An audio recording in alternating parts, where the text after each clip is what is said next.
Hey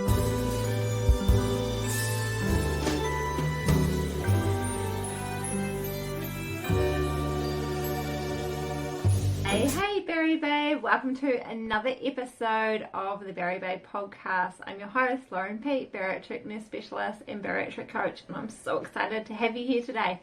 Thank you for listening, thank you for watching. Hope you're having an amazing day and that life is treating you fabulously.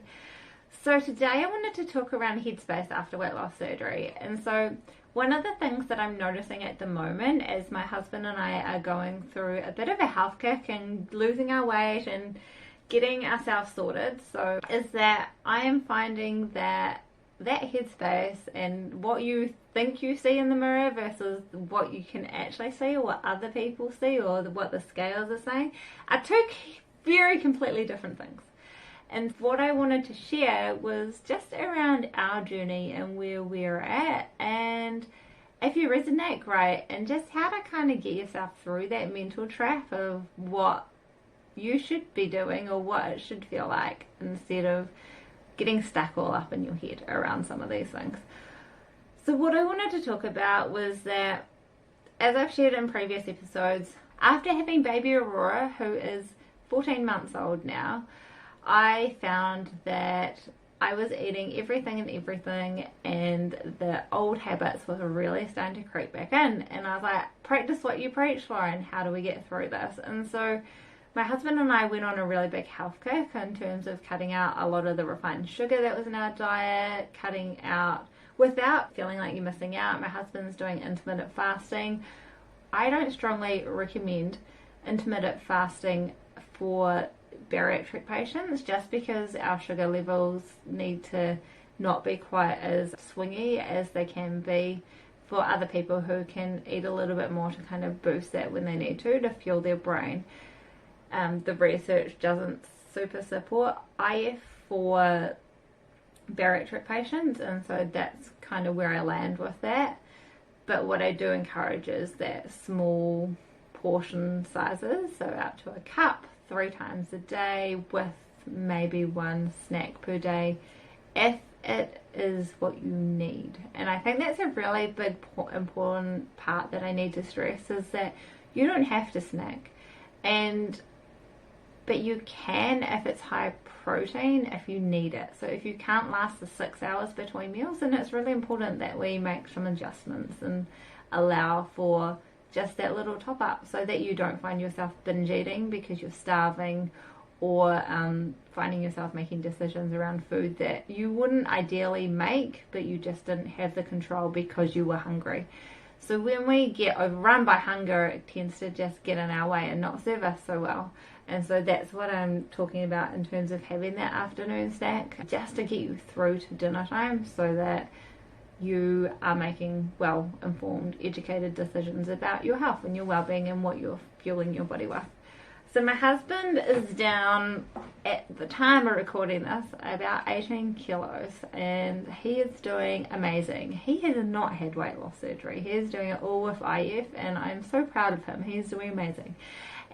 But what I'm watching as a coach, as someone who has walked this walk, I've lost the weight, I've seen the struggles, I've had the struggles with the stools, I've had the struggles with feeling like my body doesn't look how I'd like it to look, even though I'm this number on the scales, and all that mental turmoil that you get with that. It's been really interesting to watch him go through the exact same thing without having had surgery. And I guess I can make the assumption that this is kind of a universal trend, irrelevant of whether you've had surgery or not, that there's a part of you that just struggles to keep up with significant weight loss, to see the difference, to see the changes. And I see him getting frustrated daily at the moment because he's stalled a little bit. And I get it, but I also can see sometimes when you are surrounded by a person every day, you don't notice the small changes. But because my husband's losing this weight quite quickly, I didn't notice like the big change, but I can definitely see the changes physically in him. 19 kilos is a significant visual difference in somebody, especially when they stand side on. And so I see him looking at himself and being like, oh, I still look the same. And I'm like, you do not look the same at all, not even close. But on reflecting on that, I realized that we do that after surgery too. And I'm absolutely guilty of doing this myself, when looking in the mirror and just thinking, oh, I'm not enough. Oh, look at how those clothes are sitting. Look, I feel disgusting. Or blah, blah, blah, blah, blah. Instead of being like, well, I tell you what, old Lauren at 126 kilos will be looking at you right now going, you look fucking amazing. And so that's the difference. And so our brain doesn't kind of catch up as quickly as we'd like, if it catches up at all, because I'm 6, almost 7 years down the track for this. And I'm still, some days, catch myself like, I look amazing. And other days I'm like, oh. And that's that negative narration that goes on in your head. And when we do the mind work together, when we work out where these stories are coming from, how it's shaping your identity, and how we can transform your future, that really excites me, because instead of getting really stuck into that negative mindset of, oh, it's never enough, we actually get to retrain your brain and be like, okay, well, now I get to choose something different. What's possible for me? Is it possible for me to love myself again? Which is so exciting and so inspiring, and I see it day in, day out with the women that I work with. I find it really interesting seeing that with my husband and seeing that play out. And you don't take coaching from the people that you're closest to. You just don't. So no amount of words that I say to him is going to land enough for him to be like, oh, I am, because I'm just too close to the matter. And so no doubt, if you have a partner who's watching your weight loss journey and is then like, you look amazing, chances are you're going, yeah, right, whatever. Because we just don't accept. I feel like I kind of might fob off those comments because it's almost like feels like there's an element of obligation. Whereas people don't tend to make those comments without there being some element of truth behind them. And so what other people think of you is none of your goddamn business. But if they share the really positive stuff, take it. And I know for a lot of you, taking a compliment after weight loss surgery is bloody hard, because you're used to people having negative things to say about your weight, negative things to say about your appearance, whether that's to your face or feeling like you're running a lot of noise in your head that's telling you, oh, they just think I'm fat, ugly, blah, blah, blah, blah, blah. Whatever that yucky story is that you're telling yourself. But actually it's around, wow, this person actually thinks I'm wonderful. This person thinks I'm amazing. This person thinks that my body's beautiful. How cool is that? How cool is it to have somebody really cheerleading for you? And I think we're very quick to dismiss that, but I want you to take a moment and actually get better. And it might take practice, but practicing that acceptance of that compliment. And you don't actually have to return the compliment. I think as people pleasers, which a lot of us are after surgery and before surgery, we're the glorified wallflower who doesn't value our own opinions. And so when someone says, oh, you look wonderful today, or I love your top, or whatever it is, your natural instinct is to try and deflect it back and be like, oh, I brought this top somewhere, or I like your shoes, but you don't actually have to return it. But it is a good practice that you actually start saying the compliments first. And when you have really low self-esteem, that a lot of us do because we were bigger, or are bigger, is that you get out of practice of giving compliments because they feel not right, because then you feel like someone's being forced into giving you a compliment. What I found for myself is that I try and deflect, but it's around learning to accept a compliment with grace instead of deflecting it away. So being like, oh, thank you so much. I've been working really hard on this and I appreciate you noticing. It's hard to say, but with practice it gets easier. But equally, the next step on from that is going out and giving people kindness, giving people those compliments that you actually do enjoy receiving, because I know you, because you're like me. And later on during the day, you're like, oh, that was really nice that that person told me that they liked X, Y, Z.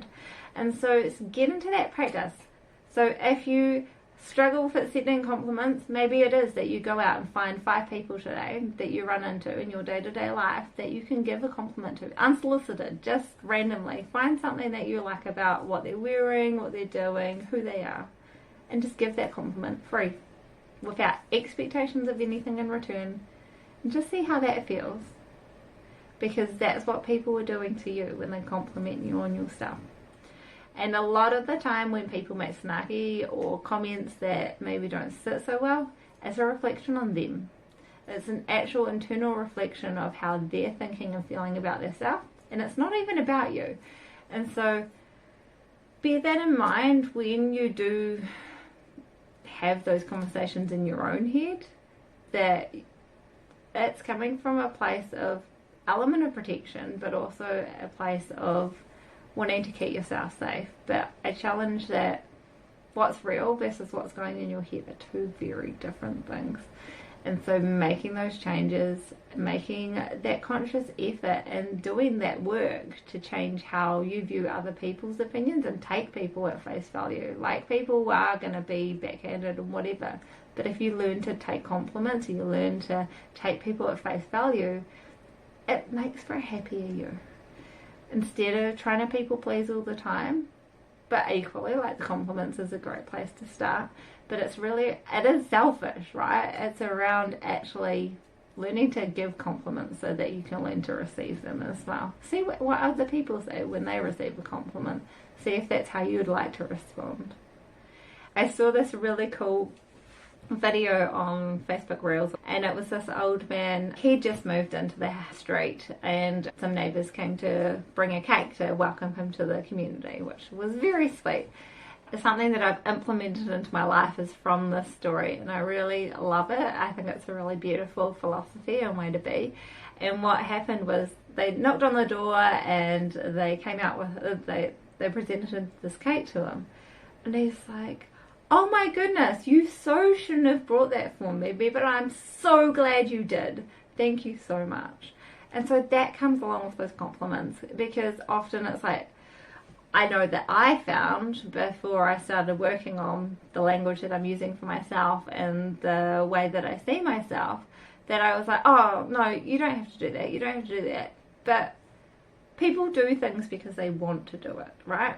And so when you're doing that, it's kind of like, for some people, it's almost kind of like pushing it away and be like, oh, I don't like you, don't do that. And that's generally not what we're trying to do, but that's what we're communicating. And so I love the end of the sentence that he said, and it's like, but I'm so ever so glad that you did, because that just shows that actually you do appreciate what someone's given you or what someone's doing for you.